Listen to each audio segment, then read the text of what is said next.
پیر کرام کے ساتھ کچھ آپ کا ذاتی جھگڑا کوئی وہ؟ مجھے نہیں پتا کترینہ کون ہے. اگر تم مرد مومن ہو تو پھر یہ بد نگاہی کیوں؟ دیکھیں سیاست پر بات نہیں کرنی آپ نے. مطلب آپ لفافے والے شاعر؟ لفافے والے ہیں آپ لوگ. وہ گھریلو معاملات پہ شاعری کرتے ہیں. کرینہ ہو، کرشمہ ہو، ایشوریہ ہو کہ مادھوری نہ آئے تو رضا پر بھی نہ آئے تو دھک دھک کی بجائے دل سے آواز کڑم نکلے. برخوردار ہیں آپ ہمارے، آپ بچے ہیں ہمارے اور آپ مستقبل ہیں ہمارے ملک کا. تو نہ جانے تیری جیکٹ سے غزل نکلے کہ بم نکلے.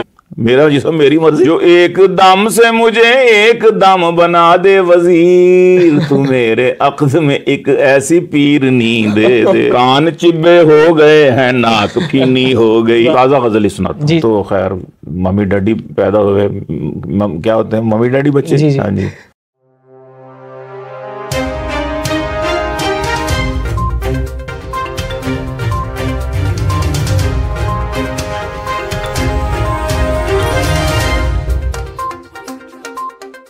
السلام علیکم ناظرین، welcome to the talking points with Fawad Ahmad. ناظرین آج ہمارے ساتھ جو مہمان موجود ہیں یقیناً وہ کسی تعارف کے محتاج نہیں ہیں. کم سے کم اگر میں ان کا تعارف کرواؤں تو جب سے میں نے اپنے ہوش سنبھالا ہے، کسی بھی مزاحیہ شاعری کا کوئی پروگرام ہو یا مزاحیہ مشاعرہ ہو، اس میں سر فہرست نظر آتے ہیں اور کئی ایوارڈ جیت چکے ہیں مزاحیہ شاعری میں. میری مراد جناب سید سلمان گیلانی صاحب سے ہے. السلام علیکم سر. وعلیکم السلام ورحمۃ اللہ وبرکاتہ. سر ایک میں کریکشن کر دوں کہ مزاحیہ شاعری میں بھی ورنہ میری سنجیدہ شاعری میں ایوارڈ میرے زیادہ ہے اور میری نعتیہ شاعری میں میرے زیادہ ہے. ماشاءاللہ. جی بالکل. ابھی پچھلے دنوں پتہ چلا تھا کہ آپ کی 2 کتابیں جو ہیں وہ غزلیات کی چھپ چکی ہیں. 2 غزلیات کی ہیں، 2 نعت کی ہیں، 3 اس کی ہیں مزاح کی. ماشاءاللہ. اور ابھی انشاءاللہ العزیز نثر کی بھی کالمز پہ بھی آ رہی ہیں تقریباً کتابیں 1-2 آئیں گی. تو سب سے پہلے تو آپ کا پھر شکریہ کہ آپ نے ہمیں اتنے قیمتی وقت میں سے وقت دیا. بس آپ نے برخوردار ہیں آپ ہمارے، آپ بچے ہیں ہمارے اور آپ مستقبل ہیں ہمارے ملک کا. تو اس لیے آپ لوگوں کو دینا پڑتا ہے ٹائم، ورنہ ہماری زندگی کس کام کی. ہم تو اب گزار چکے اور جو گزر گئی ہے 2-4 پتہ نہیں کتنی رہ گئی ہے. تو بہرحال یہ ہے کہ ہم جو کچھ بھی ہے ہمارے اندر وہ ہم آپ کو امانت آپ کے سپرد کر کے جائیں گے تو ہم آسودگی سے جائیں گے نا. اللہ آپ کو لمبی زندگی اور تندرستی والی زندگی عطا کرے، آپ کا سایہ ہمارے سروں پر سلامت رکھے. اور جہاں پہ سید سلمان علی گیلانی کا ذکر ہو تو یہ ہو نہیں سکتا کہ ان کے جو انداز ہے، خاص انداز ہے پاکستان میں ایک، اس کا ذکر نہ ہو. یہ ایسے ممکن نہیں ہے. اللہ کی دین ہے، ہمارا اپنا کیا کمال ہے. تو آپ نے یہ کہاں سے انسپائر ہو گئی یہ انداز اڈاپٹ کیا؟ یا کوئی انسپریشن تھی یا فی البدی ایسے آ گیا؟ نہیں ایسا بھی نہیں ہے. یہ اپنا مسئلہ اتنا ہے کہ میرے گھر میں ہی یعنی یہ چیزیں موجود تھیں، یہ انداز بھی موجود تھا، یہ سٹائل بھی موجود تھا. میرے والد صاحب رحمہ اللہ جو 2005 میں یہاں اسی گھر سے ان کا جنازہ اٹھا، وہ الحمدللہ وہ شاعر تھے اور بڑے خوش الحان شاعر تھے اور اپنے دور کے پاپولر شاعر تھے. وہ بھی ہندوستان سے لے کر پاکستان میں بھی ان کی مطلب کہ شاعری اور ان کا لہجہ اور یہی انداز جو تھا وہ ماشاءاللہ پسند کیا جاتا تھا. لیکن چونکہ ادبی گروہ بندیوں میں وہ نہیں تھے اس لیے زیادہ وہ مشاعروں میں نہیں آئے. لیکن ختم نبوت کی کے حوالے سے انقلابی کلام ان کا اور اصلاح معاشرہ کے حوالے سے اور مطلب ہر باطل قوت، ہر باطل سامنے جو بھی سامنے آیا باطل اس کے ساتھ وہ ٹکرائے ہیں اور اس کے حوالے سے انہوں نے جیلوں میں بھی زندگی گزاری ہے، قید و بند کاٹی ہیں. سختیاں صحیح ہیں. ہم تو خیر ممی ڈیڈی پیدا ہوئے، کیا ہوتے ہیں ممی ڈیڈی بچے. ہاں جی. خیر ہمارا پہلا وقت تو کچھ ایسا نہیں تھا، لیکن بعد میں اللہ کا شکر ہے آج تو شاعروں کو کچھ سمجھا جاتا ہے، پوچھا جاتا ہے، کچھ ہدیے دیے جاتے ہیں، لفافے دیے جاتے ہیں اور ہم لوگ بھی ایسے نہیں جاتے. آپ کا انٹرویو فری کر رہے ہیں تو اس کا مطلب یہ نہیں ہے کہ ہم ماشاءاللہ تو ہمارا مطلب آپ لفافے والے شاعر، لفافے والے ہیں ہم لوگ ہے نا. وہ جو پتہ نہیں وہ تو بیچارہ ہے کہ نہیں، اس کو لفافی بنایا ہوا انہوں نے. جی بالکل. آپ کی نظر میں، آپ تو ماشاءاللہ ہماری نظر میں ایک بڑے شاعر ہیں، آپ کی نظر میں اور کون مزاحیہ شاعر؟ اب تو ہر گلی میں ماشاءاللہ سے مزاحیہ شاعر ہیں. نہیں مزاح ہمارے ملک میں اللہ کا شکر ہے کہ چند لوگ ہیں جنہوں نے زندہ رکھا ہوا ہے. یہ آپ کے لیے ایک اعزاز کی بات ہے کہ پاکستان میں بہت اچھا مزاج جو ہے نا وہ لکھا جا رہا ہے، اور ہر دور میں رہا ہے الحمدللہ۔ ذرا نم ہو تو یہ مٹی بڑی زرخیز ہے ساقی۔ ابھی جو رفتگان ہیں ان کا ذکر کیا کروں، یہاں ہمارے ملک میں ضمیر جعفری صاحب، دلاور فگار، بالکل بالکل، اور اس کے بعد پھر انور مسعود صاحب کا ایک اپنا ہی رنگ ہے، بلکہ ہم تو انسپائر ہی ان لوگوں سے ہوئے۔ ضمیر جعفری صاحب کے ساتھ میں نے مشاعرے پڑھے، لیکن وہ اس وقت مزاج میں نہیں تھا، سنجیدہ پڑھا کرتا تھا، تو اس وقت ان سے راہ و رسم ہوئی، اور الحمدللہ ان کی دعائیں بھی لیتے رہے۔ تو اس کے بعد پھر مشاعروں میں جب میں آیا ہوں 2005-06 میں اس مزاح کی طرف، میں نجی طور پر دوستوں میں گپ شپ فیملی فنکشنز میں ہم کر لیتے تھے مزاحیہ شاعری تک بندی، لیکن باقاعدہ ایز اے مطلب ہے کہ اس کو سیریس نہیں لیا تھا میں نے نا، تو مزاح کو بھی سیریس لینا چاہیے، تو پہلے مزاح کو میں نے سنجیدگی سے نہیں لیا تھا، لیکن 2005-06 میں سنجیدگی سے لیا پھر، اور اللہ کا شکر ہے کہ پی ٹی وی کا پہلا مشاعرہ میں نے پڑھا، تو اس کے بعد پھر چل سو چل شروع ہو گیا کام۔ اور یہ جو ہے نا انداز اور یہ لہجہ، یہ میرا ایک تو گاڈ گفٹیڈ ہے، میرے والد صاحب کو بھی گاڈ گفٹیڈ تھا، لیکن وہ جگر مراد آبادی کے ترنم سے زیادہ مطلب کہ مرغوب تھے، اور ان سے وہ انسپائر بھی تھے، تو ان کی کاپی میں انہوں نے جگر سے وہ سوز اور ساز دونوں چیزیں نا جگر مراد آبادی سے لی تھیں، لیکن پھر بہت ساری چیزیں ان کی اپنی ایجاد تھیں، کیونکہ فلموں میں بھی انہوں نے کوئی گانے وانے لکھے، اور فلم سازوں سے اور گلوکاروں سے دوستیاں رہیں، تو اس حوالے سے ان کا ایک نا وہ بنا ہوا تھا، ایک رجحان بنا ہوا تھا ان کا۔ انور مسعود صاحب کا ذکر ہوا ہے، ان کا جملہ ذہن میں آ گیا کہ کہا وہ ہے جسے نچوڑے تو ہاں جی آنسو نکلنا۔ آپ کے خیال میں بھی بالکل ایسے ہی بات ہے کہ مزاح میں بھی دل کا ٹوٹنا اور جو آنسوؤں والی کیفیت وہ ہوتی ہے؟ مزاح وہی بات ہے نا جی، کہ مزاح ہے ہی وہ کہ اگر آپ کو آپ کے اندر حس بیدار ہے، آپ کی جو حصے مزاح ہے آپ کے اندر، دیکھیں بارش ہوتی ہے تو پتھر پر بھی پانی برستا ہے، بارش برستی ہے، اور خشک زمین پر بھی برستی ہے، اور باغ میں بھی برستی ہے، اور صحرا میں بھی برستی ہے، لیکن ہر جگہ پر اس کی تاثیر الگ ہوتی ہے اس پانی کی۔ تو ظاہر ہے کہ سنگلاخ زمین پر یا پتھر پر گرے گی تو اس کا کوئی اتنا اثر نہیں ہوگا جلدی۔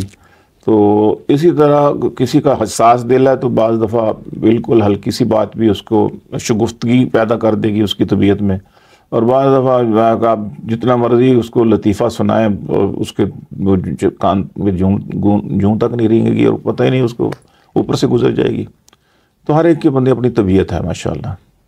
پاکستان میں جتنے بھی شعراء دیکھ لیں مزاحیہ، انور مسعود صاحب ہوں، آپ ہیں، فقری صاحب ہیں، یا اور بھی بہت سارے ہیں، وہ گھریلو معاملات پہ شاعری کرتے ہیں، بہو کی ساس سے جھگڑا یا بیوی کا شوہر سے جھگڑا، یا شوہر کو بڑا مظلوم دکھاتے ہیں، بیوی کو بڑا پاورفل۔ نہیں، ایسا نہیں ہے۔ اصل مسئلہ یہ ہوتا ہے کہ ہم جب جس چینلز پہ جاتے ہیں نا، چونکہ آپ لوگ دیکھتے ہیں چینلز والی شاعری جو اس پر پڑی ہوتی ہے، سوشل میڈیا پہ پڑی ہوتی ہے، تو اس میں یہ ہوتا ہے کہ بہت ساری قدغنیں لگ جاتی ہیں کہ جناب یہ موضوع نہ ہو، دیکھیں سیاست پر بات نہیں کرنی آپ نے، کیونکہ ہمارا جو ہے مشترکہ سا ہے جی، اس میں ساری پارٹیوں کے لوگ ہیں۔ ٹی وی پر آپ کو معلوم ہے کہ جی ٹی وی کی پالیسیاں ہیں، اس میں یہ نہیں کہنا، یہ نہیں کہنا، یہ نہیں کہنا، یہ نہیں کہنا، یہ نہیں کہنا، یہ نہیں کہنا، یہ نہیں کہنا۔ خدا کے بندے کہنا وہ جی میاں بیوی دے موضوع پہ کر دے مسائل ہی رہ جاندے نے، دل تے کسے نو کوئی نہیں، یہ ہر ایک دا سانجھا مسئلہ ہے، یہ سب کا ایک ہی پرابلم ہے گھر میں۔ تو دوسری بات یہ ہے کہ اچھا تمام دنیا کا جو مزاحی ادب ہے اس میں بھی یہی ہے، آپ انگلش کا پڑھیں، اٹالین کا پڑھیں، فرینچ کا پڑھیں، کسی بھی عرب، وہ میاں بیوی کا اس کا مزاج جو ہے نا شروع یہاں سے ہوتا ہے۔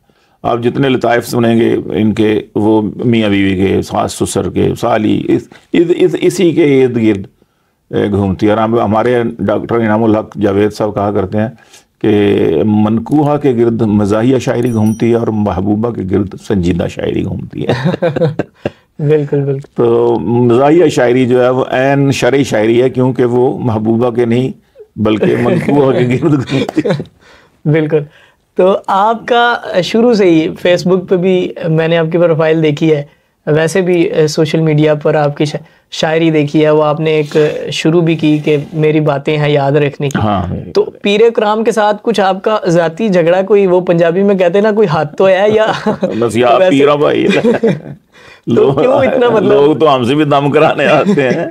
اصل مسئلہ یہ نہیں ہے, ہر طبقے میں 2 نمبر کام ہے نا. جس طرح ہر طبقے میں ہے اس طرح پیران کرام میں بھی ہے, علماء میں بھی ہے, بیوروکریسی میں بھی ہے, وکیلوں میں بھی ہے, تاجروں میں بھی ہے, اسٹوڈنٹس میں بھی ہے. مطلب جو بھی جتنے بھی واکس آف لائف ہیں ان سب میں 2 نمبر کام تو ہے. دیکھیں بات یہ ہے کہ یہ 2 نمبر ہونا بھی بڑی غنیمت ہے, اس لیے کہ 1 نمبر ہے تو اس کا مطلب 2 نمبر. اگر کھرے نوٹ بند ہو جائیں تو کھوٹے تو نہیں چل سکتے نا, پھر تو کھرے ہیں تو کھوٹے چل رہے ہیں نا, تو یہ بھی ایک غنیمت ہے. تو لہٰذا یہ لیکن ان کی حوصلہ شکنی کرنی چاہیے کہ یہ جب لٹ جاتے ہیں نا, جب عزتیں لٹ جاتی ہیں, مال اسباب لٹ جاتا ہے, پھر روتے ہیں. اور ہم یہ اکثر چینلز پر بھی دکھایا جاتا ہے, پہلے ہم جب چینلز نہیں تھے تو اس وقت بھی کتابوں میں ان کے واقعات بھرے ہوتے تھے, اخبارات میں قصے چھپتے تھے جعلی پیروں کے. تو اس لیے پھر میں نے بھی اس موضوع پر لکھا, کیونکہ میرا اٹھک بیٹھک میری جو ہے وہ زیادہ تر علماء کے ساتھ اور پیران اعظام کے ساتھ رہی ہے. تو الحمدللہ میں جو لکھ رہا ہوں آپ دیکھ رہے ہیں کہ میں اس میں کھرے پیروں کا ذکر کر رہا ہوں, بالکل کھوٹے پیروں کا نہیں کر رہا. گاہے گاہے ان کا ذکر کوئی ہو جائے تو ہو جائے, وہ چونکہ میری یادداشتیں ہیں تو اس حوالے سے میں نے اس پر لکھے ہیں 2-4 واقعات ایسے بھی لکھے ہیں جن سے واسطہ پڑا. تو ہمارے پھر مجھے لگتا ہے میری نظر سے وہی گزرے ہیں. ہاں مجھے تو کافی مطلب 200-250 کالم ہو گیا, تو ظاہر ہے کہ آپ کے چند گزرے ہوں گے آپ کے. جی. اس کے علاوہ آپ کے حلیے میں بڑی تنقید شروع سے ہوتی آئی ہے کہ مطلب داڑھی اور ٹوپی ہے تو, لیکن پھر بھی یہ مطلب کترینہ کیف کا کبھی ذکر آ رہا ہے شاعری میں, کبھی کرینہ کپور کا آ رہا ہے. تو یہ دیکھیں داڑھی ٹوپی جو ہے یہ 3 چیزوں کی ممانعت نہیں کرتی. آپ نے معاشرے پر اگر کچھ لکھنا ہے, تنقید کرنی ہے, تو آپ جیسے میں نے پہلے کہا کہ ہر طبقے پر تنقید, جو 2 نمبر طبقہ ہے اس پر تنقید کرنی ہے ہمیں.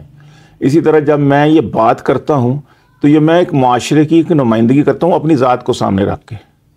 میں آپ کا نام لے کر نہیں کہہ سکتا, آپ کو برا لگے گا. میں اپنے آپ کو سامنے رکھتا ہوں. میں نے آج تک کترینہ کے مجھے پتہ بھی نہیں ہے, دیکھی ہوں گی میں نے تصویریں, کبھی چینل بدلتے کوئی فلم کا آ گیا ہوگا, ہو سکتا ہے وہ کترینہ ہو, لیکن مجھے نہیں پتا کترینہ کون ہے, کیف کون ہے دوسرے.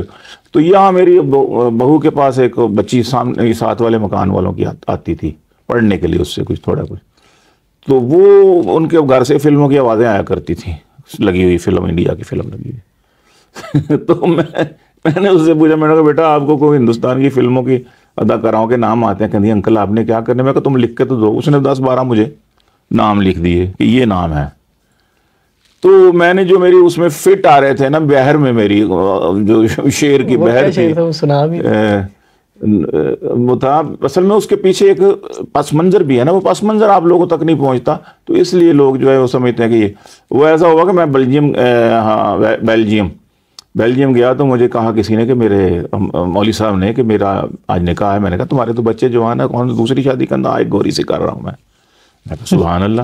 تو ماشاءاللہ اس کے بھی بچے تھے, گوری میں سے بھی بچے تھے. کہتا گوری مسلمان ہوئی ہے تو وہ چاہتی تھی کہ کسی نیک مسلمان سے نا میری شادی ہو تاکہ میرے بچے, اب میں نئی مسلمان ہوں تو فل اسلام جو ہے نا میں انجوائے کروں اور پریکٹسنگ مسلمان میں بنوں. تو اس لیے میرے ساتھ اس کا نکاح ہو رہا ہے, تو میں بلکہ اس کی شادی کا گواہ ہوں. تو میں نے کہا یار خدا کا خوف کر, یہ دیکھ اس کو دولت مند ہوگی, وہ کہتا سارا کچھ ٹھیک ہے لیکن بہرحال میری نیت نیک ہے. میں کہا چلیں ٹھیک ہے. تو وہ میں نے پھر اس پر نہ ایک وہ کہا, میں نے کہا اس نے تو سوچا ہوگا کہ مولوی صاحب ماشاءاللہ گھر میں بڑا ماحول دینی ہوگا, اسلام کی جناب باتیں ہوں گی, ہر وقت 5 وقت کی نمازیں پڑھیں گے, 6 تہجد بھی پڑھیں گے, جمعے عیدیں اور شبراتیں اور یہ وہ سارا جی, اور بچے نیک ہوں گے, جھوٹ نہیں بولنا, خیانت نہیں کرنی, چغلی نہیں کرنی, کم نہیں تولنا، اس قسم کی تعلیمات ہوں گی. لیکن میں نے کہا معاملہ گڑبڑ لگتا ہے. کہتا کیا ایسے ہنسی مذاق میں تاجرہ تفنن. میں کہا پھر کچھ عرصے کے بعد وہ آئی ہوگی 2 مہینے کے بعد، تو اس نے جب آپ کی کپڑے دھونے کے لیے لے جانے لگی ہوگی لانڈری میں، تو بٹوا دیکھا ہوگا تو اس میں سے ہندوستان کی نکل آئی ہیں تصویریں ہندو عورتوں کی، ہیروئنوں کی. تو میں نے کہا اس نے پھر یہ کہا ہوگا کہ تمہاری مومنانہ شکل و صورت دیکھ کے میں نے تمہارے ساتھ اپنے پیار کی باندھی تھی زنجیریں، اگر تم مرد مومن ہو تو پھر یہ بد نگاہی کیوں. اور یہ سیدھی بات ہے، اس میں بھی پیغام ہے کہ جو مرد مومن ہے، اپنے آپ کو مومن کہتا ہے، وہ پھر بد نگاہی نہیں کرتا. تو اس میں تو ایک پیغام تھا، اگر تم مرد مومن ہو تو پھر یہ بد نگاہی کیوں، بسی ہیں کیوں تمہارے من میں ہندوستان کی ہیریں، بسی ہیں کیوں تمہارے من میں ہندوستان کی ہیریں. تو اب وہ مولوی صاحب اس کو جواب دیتے ہیں، ان کا کانفیڈنس دیکھیے گا. میں کہا کرتا ہوں کہ وہ کہتا ہے چھوڑ بڑے بڑھئے لوگ ہیں، ایسے تجھے غلط فہمی ہوئی ہے، کرینہ ہو، کرشمہ ہو، ایشوریا ہو کہ مادھوری، نہ شکر دیکھ کے بٹوے میں میرے ان کی تصویریں، میں اس نیت سے ان کو دیکھتا ہوں غور سے، بیگم نگاہ مرد مومن سے بدل جاتی ہیں تقدیریں. تو یہ اس کا یہ تھا سوال اور جواب. اچھا، اسی حوالے سے آپ کی وہ ایک اور بھی تھی کہ اگر ہم شیو کروا لیں تو اس قسم کی کوئی، ہاں اس کا بھی ایک بیک گراؤنڈ ہے. جی جی، اس کا بھی ایک بیک گراؤنڈ ہے کہ مظفر آباد میں ایک کانفرنس تھی، اسلام آباد میں کانفرنس تھی، مظفر آباد سے ایک پروفیسر صاحب مولوی صاحب آئے ہوئے تھے اس میں مقالہ پڑھنے کے لیے. تو ہمیں ٹھہرایا ہوا تھا وہاں پہ پی سی میں اسلام آباد میں.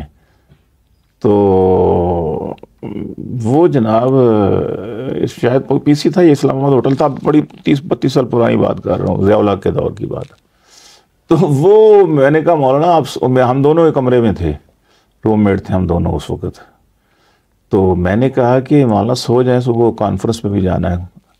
تو آپ کیا کر رہے ہیں؟ کہتے ہیں میں مقالہ لکھ رہا ہوں. نہ میں تیاری کر رہا ہوں. میں نے کہا مقالہ درست کر رہے ہوں گے، صبح چونکہ پڑھنا ہے، پریزیڈنٹ موجود ہوگا جنرل ضیاء الحق صاحب، اور بڑی کریم آف دی نیشن آئی ہوگی وہاں پہ مقالے پڑھنے کے لیے. تو میری وہاں پہ نعت تھی. تو وہ جناب نا وہ ساری رات تیاری کرتے رہے. تو میں نے سردی کا موسم تھا، میں نے کمبل ہٹا کے دیکھا تو وہ میک اپ کر رہے تھے اپنوں کو، مونچھیں ٹھیک، داڑھی ٹھیک، یوں کر کے یوں کر کے، وہ کیا کیا کریمیں مل رہے تھے. میں نے کہا یا اللہ اس مولوی صاحب کو کیا ہوا. تو میں نے ایز رہے تفنن اور ایز رہے طنز میں نے کہا مولانا آپ کے پاس لپسٹک ہوگی.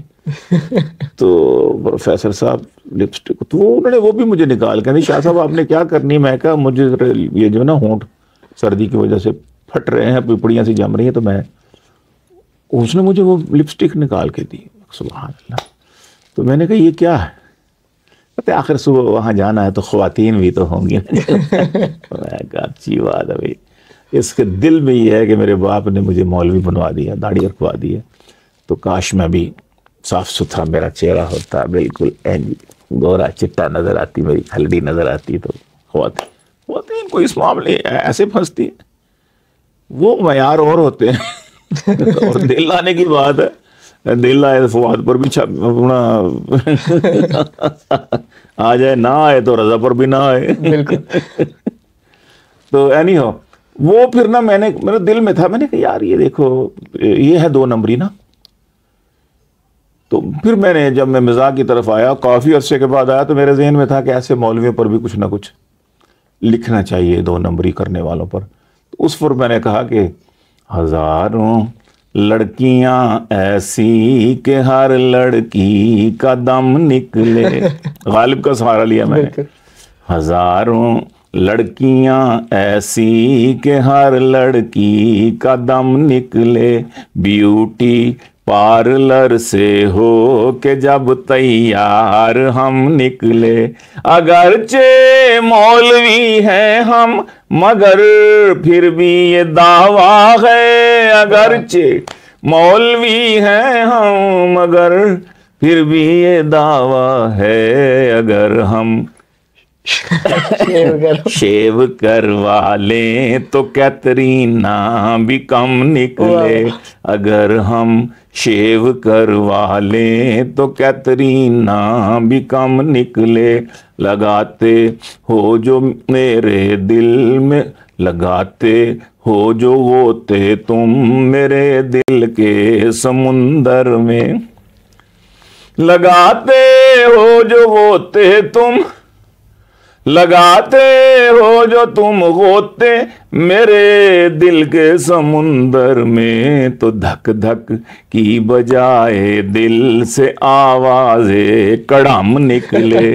تو دھک دھک کی بجائے دل. اور اگرچہ تو ایک شاعر ہے گیلانی، تو ایک شاعر ہے گی، تو ایک شاعر ہے گیلانی، مگر حلیے سے خطرہ ہے. تو ایک شاعر ہے گیلانی مگر حلیے سے خطرہ ہے. نہ جانے تیری جیکٹ سے غزل نکلے کہ بم نکلے. نہ جانے تیری جیکٹ سے. تو طنز ہے. آج سے 100 سال بعد بھی کوئی یہ شعر سنے گا، آخری شعر خصوصاً، تو کہے گا ایسا وقت بھی ایک آیا تھا کہ جس طبقے کو سب سے معزز، سب سے معتبر اور سب سے مکرم ہونا چاہیے تھا، علماء کا طبقہ، مولویوں کا طبقہ، داڑھی والوں کا، ٹوپی والوں کا، دستار والوں کا، ایک وقت ایسا بھی گزرا ہے کہ ان پر کہ یہ طبقہ جو دہشت گرد سمجھا جاتا تھا. یعنی 200، 400، 500 لوگوں کی وجہ سے پوری دنیا کے ہزاروں لاکھوں علماء، اللہ والے، پیر، بزرگ، ان سب کو بدنام کر دیا ان 200-400 کی وجہ سے. کیا ہے پیچھے؟ پروپیگنڈا. بالکل ویسٹ کا پروپیگنڈا. ایسا کروڑوں ڈالو. میں تو وہاں کہا کرتا ہوں جو مجھ پر تنقید کرتے ہیں کہ جی یہ چینلوں پہ جاتے ہیں اور یہ مکسڈ ماحول میں پڑھاتے ہیں، یہ دیکھیں جی یہ کیا کر رہے ہیں. تو میں کہتا ہوں میرا احسان مانو، میں تمہارا ایک سافٹ امیج معاشرے کو دے رہا ہوں. بالکل. میں تمہارے اوپر جو گرد لگی ہوئی ہے کہ جی یہ فنڈامنٹلسٹ ہیں، یہ دہشت گرد ہیں، یہ تفریح کے دشمن ہیں، یہ آئے ملک میں تو یہ بند کر دیں گے، ٹی وی اور کھیل کے میدان ویران کر دیں گے، سپورٹس پر پابندی لگا دیں گے، یہ جناب اپنا میک اپ کے سامان ختم کر دیں گے، وہ یوں ہو جائے گا اور وہ ہو جائے گا، طالبان ٹائپ اسلام لائیں گے. میں نے کہا میں تمہارا سافٹ امیج دے رہا ہوں، کروڑوں ڈالر وہ خرچ کر رہے ہیں، میں مفت میں تمہاری ایڈورٹائزمنٹ کر رہا ہوں. میں مولوی نہیں. میں چاہوں میں فلموں میں گانے شروع کر دوں لکھنا، اللہ نہ کرے. میں چاہوں تو میں کسی پولیٹیکل پارٹی کے نغمے لکھنے شروع کر دوں، ان کو ترانے لکھنے شروع کر دوں. آج مجھے لاکھوں ڈالر ملنے شروع ہو جائیں گے. تو میں کیوں علماء کے ساتھ، مولویوں کے ساتھ لگا ہوں، دفاع کر رہا ہوں، ختم نبوت کا کام کر رہا ہوں؟ اس لیے کہ مجھے معلوم ہے کہ میں نے اللہ کے ہاں جانا ہے، اس کو میں نے جواب دینا ہے. میں جو کچھ کہہ رہا ہوں میرے اس کا سوال ہوگا مجھ سے. تو اس لیے میں چاہتا ہوں کہ میں اپنی اس پیغام جو ہے میں اپنے اس ذریعے سے بھی دوں. جیسے میں نے کہا کہ وہ کہتا ہے نا کہ بڑی بڑی باتیں عجیب قسم کی ہو جاتی ہیں نا جی، کہ دیکھو جی مولوی صاحب اسٹیج پہ بیٹھے اور مولویوں کو بدنام کر رہے ہیں. خصوصاً وہ کہ جی کہ مولوی میں اور فیشنیبل لیڈی میں کسی نے کہا، اسٹیج پہ کہا، پی ٹی وی کے مشاعرے پہ کہا.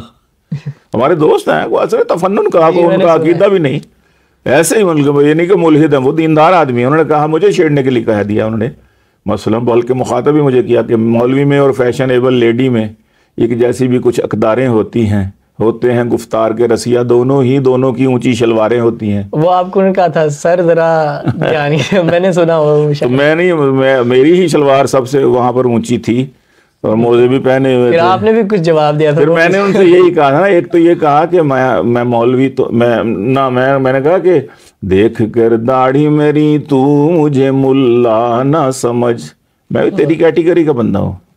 تو بھی کالج یونیورسٹی کا پڑھا ہے، میں بھی کالج یونیورسٹی کے پڑھا ہوں. کہ یہ جو میں نے سنت سمجھ کے رکھی ہے یا سر پہ داڑھی رکھی ہے تو یہ میری مرضی ہے، میرا جسم میری مرضی. بالکل. تو میں نے کہا کہ یہ لیکن مولوی شریف آدمی ہوتا ہے، وہ جواب نہیں تمہیں دے گا نا. اس کا جواب میں مولوی کی طرف میں دیتا ہوں کہ میں جو ہوں، میرے بارے میں تم نے کہا تو میں مولوی نہیں. کیا دیکھ کر داڑھی میری تو، مجھے وہ بار بار یہ آ جاتا ہے، پہلے میں یہی سنا لوں میں مولوی تو نہیں مولوی نما تو ہوں، مولوی نما، نہ دے تو حلوہ مجھے روز فیرنی دے دے، ایک اور شادی کا مجھ کو بھی شوق ہے یار، اب نہ شاہزادی کوئی دے فقیر نہیں دے دے، جو ایک دم سے مجھے ایک دم بنا دے وزیر، تو میرے عقد میں ایک ایسی پیر نہیں دے دے، تو میرے عقد میں۔ تو یہ تو بات بڑی دور تک جاتی ہے۔ یہ نہیں، ہم نے تو اپنی بات کی ہے، فکر ہر کس بقدر ہمت ہو، کوئی کہیں لے جاتا لے جایا پڑے، ہمیں کیا۔ بالکل نہیں، ویسے یہ سن کے ایک ہی بات ہے، یہ آپ کا ذہن جاتا ہوگا، میں تو اپنی بات کر رہا ہوں۔ اور وہ دوسری کیا تھی؟ میں نے کہہ رہا تھا کہ دیکھ کر داڑھی میری تو مجھے ملا نہ سمجھ، میرے سر پر میری ٹوپی کے اضافے کو نہ دیکھ، ظاہری حلیہ میرا تک کے پریشان نہ ہو، میرے مضمون کو پڑھ میرے لفافے کو نہ دیکھ۔ ظالم میں تو یہ وہی لفافہ جس کا پہلے ذکر کر رہے تھے، پیسوں والا؟ نہیں، یہ ڈاک والا لفافہ۔ اچھا، جس میں مضمون، جس میں خط ہوتا ہے نا، میرے مضمون کو پڑھ، میرے خط کو پڑھ، تو میرے لفافے کو نہ دیکھ، اندر کیا ہے وہ دیکھ۔ تو یہ میرا لفافہ ہے، یعنی جس کے اندر مضمون ہے وہ یہ ہے، میں جو آپ کو پیغام دے رہا ہوں، میں اس کو دیکھو کہ میں مزاح کے راستے میں، رہے مزاح بھی آپ کو پیغام ہی دے رہا ہوں، نئی نسل کو یا دوسرے معاشرے کی جو اغلاط ہیں اور ان کی جو برائیاں ہیں، ان کو ہم ان کی نشاندہی کرتے ہیں، ان کو ٹھیک کرنے کی ہمارے پاس تو جسارت نہیں، وہ نہیں ہے، کوئی قوت نہیں ہے کہ ہم جو ہے وہ ٹھیک کر سکیں ہاتھ سے، یا قوت نافذہ نہیں ہے، تو ہم نے تو نشاندہی کرنی ہے نا۔ تو اس لیے اس کا پھر میں نے دوسرا جواب دیا مولوی صاحب کی طرف سے، جس پر مولوی ہی مجھے دیکھنی داڑھی کی توہین، معاذ اللہ، میں داڑھی رکھی ہوئی، میں داڑھی کی توہین کر سکتا ہوں؟ تم اتنے بھی نہیں سوچتے کہ یہ داڑھی کی توہین کہاں کر سکتا ہے؟ ایک بندہ خود جو داڑھی والا ہے وہ داڑھی کی توہین کر ہی نہیں سکتا۔ تو کیونکہ وہ حسد ہوتا ہے نا، بغض ہوتا ہے کہ یار یہ ٹی وی پہ پہنچ گیا، یہ اتنا بڑا شاعر بن گیا، یہ کیوں بن گیا، ہمیں کیوں نہیں؟ یہ ہے حسد۔ ومن شر حاسد اذا حسد، اللہ تعالیٰ کے اندر یہ حاسدین کے حسد سے میری پناہ مانگو، تو اللہ معاف کرے۔ تو میں نے کہا کہ ٹخنوں سے میری اس لیے شلوار ہے اونچی، پیدل چلوں جب میں تو نہ ہوں پائچے گندے، فیشن زدہ لیڈی سے نہ کر میرا تقابل، اس کے تو یہ لڑکوں کو پھنسانے کے ہیں پندے۔ بالکل۔ اب میں یہ تو نہیں کہہ سکتا تھا شعر میں کہ جی یہ چونکہ سنت ہے، میں نے ان کو ان کے مزاج کے مطابق ہی بات کرنی تھی نا، دوسرا شعر کی ضرورت کو بھی دیکھنا پڑتا، پھر ماحول دیکھنا پڑتا ہے، میں کو وہاں مبلغ بن کے تو نہیں بیٹھا ہوا۔ تو میں نے ایک اور طریقے سے بات کہی، اس پر بھی لوگوں نے کمنٹ کیا، لو جی انہوں نے کہا کہ جی فیشن زدہ لیڈی سے نہ کر میرا تقابل، نہ وہ پیدل چلوں میں جب تو نہ ہوں پائچے گندے، تو اس کی جگہ پر یہ سنت لگا سکتے تھے، اور ان کو پتہ ہی نہیں بیچاروں کو کہ یہاں نہیں سنت لگاتے تو انہوں نے کہا تھا یار سنت دیکھو جی سنت مزاح میں ہی۔ بالکل آٹا گوندی ہلدی کیوں ہے؟ شاعری جو سیاستدانوں کے بارے میں بڑی کیا ہے، تو وہ اس حوالے سے میں نے پہلے عرض کیا کہ ہم ہر طبقے کو نشانہ بناتے ہیں، جتنے بھی 2 نمبر ہیں، تو ہم تو وہ مزاح سننے کے لیے بیٹھے ہیں نا، تو وہ کچھ اس حوالے سے ظاہر ہے، میں نے یہی عرض کیا نا، وہ برف باری میں کاغان سے نکل آیا، تازہ ہے یہ، نئی ہے ابھی بالکل، کہیں نہیں پڑھی میں نے۔ وہ برف باری میں کاغان سے نکل آیا، میں سخت گرمی میں ملتان سے نکل آیا۔ اس میں پاکستان کے 2 موسم بتا دیے میں نے، ملتان میں بہت گرمی پڑتی ہے، کاغان میں برف پڑتی ہے۔ اب یہ ایک شعر کوئی اسمارٹ سا شعر ہے، کوئی اس میں کوئی وہ نہیں ہے، لیکن بہرحال ضروری نہیں ہوتا کہ ہر شعر میں وہ، اس میں 2 چیزیں آ گئی، پاکستان میں 2 موسم، اللہ کا دیا عطیہ ہے پاکستان، اس کی قدر کرنی چاہیے۔ تو جب اس کی مادہ نے آ کر کیا ڈہر، جب اس کی مادہ نے آ کر کہا ڈیئر سوری، یہاں سوری کا، اس میں سوری کا جو لفظ ہے یہ بھی ایک عجیب ہی لفظ ہے نا، جو مرضی کر لو سوری۔ جب اس کی مادہ نے آ کر کہا ڈیئر سوری، تو کن کھجورا میرے کان سے نکل آیا، وہ آدھا نان جو چوری ہوا تھا چھابے سے، ہماری معیشت کو جنہوں نے لوٹا، جو لے کے چلے گئے، جو باہر چلے گئے, ٹھنڈ میں چلے گئے, ٹھنڈ میں چلے گئے, یا کہیں بھی, مطلب ہے کہ یہاں بھی ہیں تو چھپے ہوئے ہیں. وہ آدھا نان جو چوری ہوا تھا چھابے سے, جو آدھا نان, وہ آدھا نان جو چوری ہوا تھا چھابے سے, تلاشی لی تو وہ عدنان سے نکلا. وہ آدھا نان جو چوری ہوا تھا چھابے سے, تلاشی لی تو وہ عدنان سے نکل آیا. وہ اپنا کہہ کے سناتے رہے ہمیں جو کلام, وہ اپنا کہہ کے سناتے رہے ہمیں جو کلام, وہ آج میر کے دیوان سے نکل آیا. یہ بھی ہے نا, چوری کی شاعری پڑھ رہے ہیں, بڑے بڑے شاعر بن گئے ہیں, سٹار بن گئے شاعری کے. وہ آج میر کے دیوان سے نکل آیا. اور یہ فن خان والوں کے لیے, وہ مرسیڈیز سے نکلی جو تان کر گردن, غرور, تکبر, دولت کا گھمنڈ. وہ مرسیڈیز سے نکلی جو تان کر گردن, میں سینہ تان کے مہران سے نکل آیا. میں سینہ تان کے, اللہ نے یہ بھی تو مجھے دی ہے, تو یہ بھی میں اس قابل بھی کب تھا, بالکل. تو اس لیے مجھے بھی اس پر اپنی سواری پر گھمانڈ ہے, جو مجھے چلتی کا نام گاڑی ہے. اٹھا کے لے گئی پولیس کہہ کے دہشت گرد, اٹھا کے لے گئی پولیس کہہ کے دہشت گرد, ایک اس طرح میرے سامان سے نکل آیا. ایک اس طرح میرے سامان سے نکل آیا. اور جو 4 بیویوں کی پوری ہو گئی تعداد, جو 4 بیویوں کی پوری ہو گئی تعداد, میں اور شادی کے امکان سے نکل آیا. اور جو نونو پی پی, یہ جو آپ نے بات کی تھی کہ سیاسی, جو نونو پی پی کا لوٹا ہوا تھا گم سلمان, جو نونو اور پی پی کا, جو نونو پی پی کا لوٹا ہوا تھا گم سلمان, وہ غسل خانہ عمران سے نکل آیا. وہ غسل خانہ عمران سے نکل آیا. تو یہ بیٹا ہم ہر موضوع پر کہتے ہیں. اب دیکھیں سردیوں کا موسم, چلغوزے کیا بھاؤ ملا؟ بالکل بہت مہنگے ہیں, مجھے بھاؤ تو نہیں پتا, بہرحال مہنگے ہیں. 10,000 کم از کم کلو نے میرا. بالکل. ایک دکان سے آدھ پاؤ میں نے چلغوزے لیے, ادھ پا چلغوزے. ایک دکان سے آدھ پاؤ میں نے چلغوزے لیے, سارے گھر والوں کے حصے میں جو آئے 4 سارے گھر والوں کے حصے میں جو آئے 4. چند لمحوں بعد انکم ٹیکس والے آ گئے, مجھ سے پوچھا کون سا کرتے ہو خفیہ کاروبار. میں نے بتلایا کمیٹی آج نکلی تھی میری, ورنہ ہے تنخواہ تو میری وہی 75,000. ورنہ ہے تنخواہ. اچھا, یہ ہمارے جو کیمرہ مین ہیں, بالکل, ان کی نظر ایک شیئر کر دوں. بالکل بالکل, ضرور, کیونکہ انہوں نے موسچر آیا ہوا ہے, تو میں نے بھی ابھی اتارا ہے, تو باہر گیا تھا میں, تو بڑا اچھا کرتے ہیں اور ضروری ہے آج کل. اور مجھ کو بلکہ آپ پر اعتراض ہے کہ آپ نے کیوں نہیں چڑھایا ہوا تھا, بھی آگے اتارا. تو عرض کرتا ہوں کہ چین سے آیا یہ کووڈ اور اس کے خوف سے, چین سے آیا یہ کووڈ اور اس کے خوف سے, کچھ نہ کچھ صورت ہماری بھی ہے چینی ہو گئی. کچھ نہ کچھ صورت ہماری بھی ہے چینی ہو گئی. ماسک کی اس کھینچا کانی اور دباؤ کے سبب, تو کھینچا تانی ہوتی ہے نا, ماسک کی اس کھینچا کانی اور دباؤ کے سبب, کان چبے ہو گئے ہیں ناک پھینی ہو گئی. کان چبے ہو گئے ہیں ناک پھینی ہو گئی. کچھ نہ کچھ صورت ہماری بھی ہے چینی ہو گئی.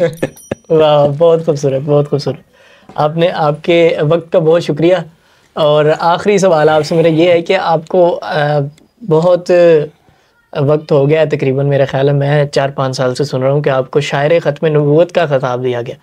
ایک تو میرا سوال ہے یہ کیوں, اور دوسرا میرا بڑا امپورٹنٹ سوال ہے کہ کیا یہ وہی تبدیلی تھی جو اس وقت ہمارے ملک میں جو 2.5 سال پہلے آئی تھی, کہ وقت کے ساتھ جدھر کو جو لہر چل رہی ہو وہاں کو چل پڑو, مشہور ہو. یہ تو ختم نبوت کا کام تو ہمارا یعنی جدی پشتی چلا آ رہا ہے نا جی. میں نے بتایا تھا کہ والد صاحب تعالیٰ شاہ صاحب بخاری رحمۃ اللہ علیہ کے ساتھ اس امرتسر میں ان کے ساتھ جڑ گئے تھے, اور اس مشن پر نکل آئے تھے. پہلے انگریز کے خلاف لڑے, قید و بند کی صعوبتیں اٹھائیں, اور پھر انگریز کی مانوی اولاد کے خلاف جو ہے وہ پاکستان بنتے ساری یہاں پر 53 کی تحریک چلی تھوڑی عرصے کے بعد ہی. اس میں سرگرم رکن تھے ہمارے والد صاحب. میں اس وقت جب جیل میں تھے تو میں 1.5 سال کا تھا. والد صاحب ختم نبوت کے حوالے سے جیل میں گئے. تو میں تو یہ ختم نبوت کا کام تو ہمارا یہ ختم نبوت پہ شاعر ختم نبوت کا خطاب تو ہمیں 50 سال پہلے 60 سال پہلے کا ملا ہوا ہے مجھے. میں اپنی بات کر رہا ہوں. شاعر تو میں بعد میں بنا ہوں ظاہر ہے. لیکن والد صاحب کا کلام پڑھا کرتے تھے, ختم نبوت کا کلام پڑھا کرتے تھے, جلسوں میں جاتے تھے, کانفرنسوں میں جاتے تھے. 74 کی تاریخ تو ہم نے خود بہت, جس میں یہ کافر قرار دیے گئے پھر یہ ٹولہ جھوٹے متنبیین کا, جھوٹے نبیوں کا کو ماننے والوں کا. تو اس وقت تو چونکہ والد صاحب کو بھی شاعر ختم نبوت کہا جاتا تھا, پھر شاعر ختم نبوت ابن شاعر ختم نبوت, جیسے ہمارے ہاں خطیب ابن خطیب, شاعر ابن شاعر, شاعر ختم نبوت ابن ختم. یہ کوئی باقاعدہ ٹائٹل نہیں ہوتا, یہ عوام جس کو بنا دیتی ہے. ظاہر ہے کہ یہ کسی جماعت کے مسلم لیگ کے لیے 2-4 بندوں نے کوئی شاعری کی, انہوں نے شاعر مسلم لیگ, بالکل شاعر احرار, مجلس احرار کے شاعر احرار, شاعر PTI, شاعر جمعیت, یہ اس طرح کے القاب عوام دیتی ہے. میں جب جایا کرتا تھا ان کے ساتھ کشمیر کے حوالے سے, جب تحریک چل رہی ہوتی تھی, تو شاعر جہاد کہنا شروع کر دیا, شاعر مجاہدین اسلام کہنا شروع کر دیا. یہ لوگوں کا اپنا وہ ہے. تو ہمیں تو اپنے مشن سے غرض, ہمارا اصل مشن جو ہے وہ یہی ہے کہ ہم جس میدان میں بھی ہوں یا جس سٹیج پہ بھی ہوں, اللہ کو اور اپنی حقیقت کو نہ بھولیں. بالکل. اکبر الہآبادی نے کہا تھا کہ تم شوق سے کالج میں پڑھو, پارک میں پھولو, جائز ہے غباروں میں اڑو, چرخ پہ جھولو, پر ایک سخن بندہ ہے عاجز کا رہے یاد, اللہ کو اور اپنی حقیقت کو نہ بھولو. واہ واہ, سبحان اللہ. بس یہ ہے کہ آپ بھی اپنی ثقافت کو, اپنی کلچر کو مت بھولیں. Do in room as Romans do, لیکن یہ مستثنا کر لیا کریں کہ وہاں پر بھی اگر روم میں گئے ہیں تو وہاں پر بھی اپنے کلچر کو اور اپنے ثقافت کا ضرور خیال کیجیے گا. وہاں جا کے کپڑے نہیں اتار دینے, کیونکہ وہ گوریوں نے اتارے تھے تو میں بھی اتار دوں, وہ گوروں نے اتارے تھے تم نہیں. وہاں بھی نہیں. اپنے مذہب جہاں تک آپ کو اجازت دی ہے وہاں تک رہیے. لیکن بہت بہت شکریہ سر آپ کا ٹائم دینے کا, آپ نے ہمیں اتنا قیمتی وقت دیا. اس کے بعد ایک تو ملاقات کا بڑا اشتیاق تھا آپ سے, اس کے بعد انٹرویو کے لیے بڑا آپ نے ٹائم دیا, اس کے لیے بھی بہت شکریہ. میں چاہتا ہوں کہ پروگرام کا اختتام جو ہے وہ کسی سنجیدہ شاعری سے ہو جائے, کیونکہ مزاح تو ہم نے بہت سارا سن لیا. بہت شکریہ سر. میں آپ کو ایک تازہ غزل ہی سناتا ہوں. جی بہت جزاک اللہ. اور اتفاق سے وہی سامنے آئی ہے. واہ. اتنی بات تو کہنے دو اور ہم آپ کو کچھ نہیں کہتے, اتنی بات تو کہنے دو اور ہم آپ کو کچھ نہیں کہتے, اتنی بات تو کہنے دو. ظلمت کو ظلمت کہنے دو, رات کو رات تو کہنے دو. مہنگائی, بیکاری, دہشت گردی, قتل اغوا, ڈاکے. مہنگائی, بیکاری, دہشت گردی, قتل اغوا, ڈاکے. کووڈ بھی آفت ہے, ان کو بھی آفات تو کہنے دو. کووڈ بھی آفت ہے, ان کو بھی آفات تو کہنے دو. چلو نہیں کہتے کہ خزاں نے گلشن کو برباد کیا, چلو نہیں کہتے کہ خزاں نے گلشن کو برباد کیا. آنکھوں سے بہتے اشکوں کو تم برسات تو کہنے دو. آنکھوں سے بہتے اشکوں کو تم برسات تو کہنے دو. چلو نہیں میں کرتا ان آدائے وطن کا پردہ چاک, چلو نہیں میں کرتا ان آدائے وطن کا, دشمنان وطن, چلو نہیں میں کرتا ان آدائے وطن کا پردہ چاک. میں شاعر ہوں پاک وطن پر کچھ نغمات تو کہنے دو. میں شاعر ہوں پاک وطن پر کچھ نغمات تو کہنے دو. چلو نہیں ہم آہیں بھرتے ہونٹوں کو سی لیتے ہیں, چلو نہیں ہم آہیں بھرتے ہونٹوں کو سی لیتے ہیں. پر تم نے جو درد دیا اس کو سوغات تو کہنے دو. پر جو تم نے درد دیا, پر تم نے جو درد دیا اس کو سوغات تو کہنے دو. مان لیا اب گل چینوں کا نام نہیں لینا ہم نے, جنہوں نے لوٹا پھول چینے ہیں, وہ پھول توڑے ہیں زبردستی. مان لیا اب گلچینوں کا نام نہیں لینا ہم نے، لیکن گلشن کے لٹنے کے کچھ حالات تو کہنے دو، لیکن گلشن کے لٹنے کے کچھ حالات تو کہنے دو۔ بلکہ میں آپ کو یہ 2-3 شعر جو آخری ہیں میں ترنم سے سنا دیتا ہوں۔ مان لیا اب گلچینوں کا نام نہیں لینا ہم نے، لیکن گلشن کے لٹنے کے کچھ حالات تو کہنے دو۔ ان کے کالے کرتوتوں پر پردہ ڈالیں ٹھیک مگر، ان کے کالے کرتوتوں پر، ان کے کالے کرتوتوں پر پردہ ڈالیں ٹھیک مگر، ان بدذاتوں کو کم از کم تم بدذات تو کہنے دو۔ ان بدذاتوں کو کم از کم اب بدذات تو کہنے دو۔ ڈر ہے کلیجہ پھٹ جائے گا گیلانی کو مت روکو، ڈر ہے کلیجہ پھٹ جائے گا گیلانی کو مت روکو۔ شیر میں ڈھل کر لبوں پہ آئے ہیں جذبات تو کہنے دو، شیر میں ڈھل کر لبوں پہ آئے ہیں جذبات تو کہنے دو۔ اور ہم آپ کو کچھ نہیں کہتے اتنی بات تو کہنے دو، ظلمت کو ظلمت کہنے دو، رات کو رات تو کہنے دو۔ واہ واہ، بہت خوبصورت، بہت خوبصورت مہاجر۔